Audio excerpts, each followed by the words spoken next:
PSC exam में आना कैसे हुआ आपका? क्योंकि कई सारे लोग अपने सभी के अपने अपने कारण होते हैं, कुछ इन्फ्लुएंस्ड होके आते हैं, कुछ इंस्पायर होके आते हैं। आप पीएससी को आपने कैसे चूज़ किया? देखिए भैया, मैंने 2012 में होम्योपैथिक हम्म, मेडिकल ऑफिसर का एग्ज़ाम हुआ था पीएससी का, वो दिया था जस्ट आफ्टर मैरिज। ठीक है। मेरी फाइनल ईयर में शादी हो गई थी। हम्म, तो वो एग्ज़ाम दिया, तब तक मुझे नहीं पता था कि हम्म, एमपीपीएससी से सिविल सर्विसेज के भी एग्ज़ाम्स होते हैं।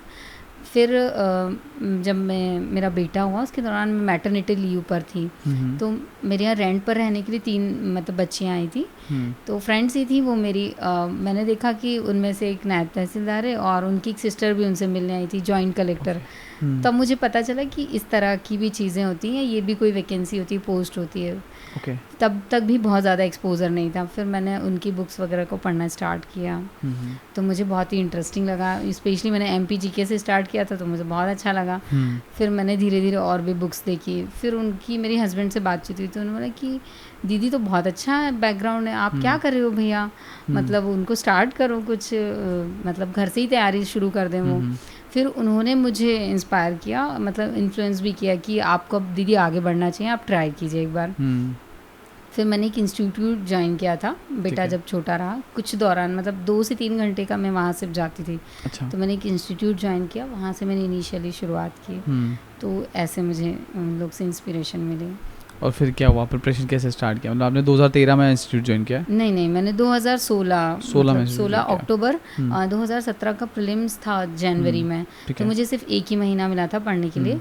तो उस समय मेरा 2 मार्क्स से रह गया। उस समय मैंने ज़्यादा उसको मतलब गौर ही नहीं किया कि अब मुझे आगे भी बढ़ना है। फिर मेरी जो प्रिपरेशन में ब्रेक हो गई, क्योंकि मैं ऑक्यूपाई थी घर में, बच्चा छोटा था, तो कई चीज़ें हमें करनी होती है, इन लॉज भी साथ में है, जॉइंट फैमिली है। तो बस सोच ही नहीं पाती थी कभी कि मैं बाहर निकल पाऊँगी।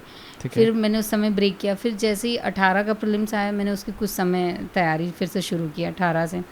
तो 18 के टाइम पे फिर मैंने मेंस को पढ़ा। उसके पहले तक तो मैं प्रीलिम्स ही पढ़ रही थी। अच्छा। मैंने कुछ पार्ट मेंस का पढ़ा। फिर 18 का मेरा मेंस क्वालिफाई नहीं हुआ, तो फिर मेरी जर्नी ब्रेक हो गई। फिर जब 19 का प्रीलिम्स आया, उसके पहले मैंने तैयारी शुरू की। तो मतलब ये ब्रेक चलता रहा। फिर उसके बाद कोविड आ गया। कोविड के दौरान ये रहा, घर में सारे लोग इन्फेक्टेड थे। मदर इन लॉ काफ़ी सीरियस थी मेरी। तो सारी जिम्मेदारियाँ मेरे ऊपर, क्योंकि मुझे बच्चे को भी प्रोटेक्ट करना है और उन लोगों के लिए भी करना था। तो लॉकडाउन में तो मैं तैयारी कर नहीं पाई। और उसके बाद ये रहा कि जो मेरी मम्मी हैं, मतलब मेरी मदर जो थी, उनको कैंसर हो गया था। तो काफ़ी टाइम में ऑक्यूपाई रही उनके साथ। इनफैक्ट जब 19 का प्रीलिम्स का रिज़ल्ट आया था, उसके 1 हफ्ते बाद तक मैं उनके साथ थी। तो आप ये सोचिए कि मेरी जो जर्नी रही वो काफ़ी ब्रेक लगते रहे उसमें। और मेंस के दौरान उसी समय में उनकी डेथ भी हो गई थी, तो मैंने कुछ समय उनको भी दिया। तो 19 का मेंस में बहुत प्रॉपर नहीं दे पाई। फिर जब 19 में मेरा सिलेक्शन हुआ इंटरव्यू के लिए, उसके बाद से मैंने कंटिन्यू की तैयारी। उसके बाद बेटा जो है इस एज पे आ गया था कि अब वो रह सके मेरे बिना, तो फिर मैंने कंटिन्यूटी, तो बस फाइनली 21 में मेरा चयन हो गया। नाइस, सच इंस्पायरिंग स्टोरी। मेरे ख्याल से जब आप एक मैरिड वुमेन हो तो आपके ऊपर रिस्पॉन्सिबिलिटी कंपैरेटिवली टू एक स्टूडेंट जो अपने बैचलर्स लाइफ में बहुत ज़्यादा, कई गुना ज़्यादा बढ़ जाती है। इनफैक्ट मैरिड के साथ मदर होना, क्योंकि कई बार आपको ऐसा लगता है कि हम सिंगल हैं, हम कुछ भी बना लेंगे और अपना हो जाएगा, लेकिन आप बच्चे चूजी होते हैं। तो हमेशा उनकी डिमांड होती थी कि अब मम्मी के एग्ज़ाम ख़त्म होंगे और बस अब मम्मी मेरे लिए कुछ ना कुछ नया, तो ये वाली चीज़ रहती थी।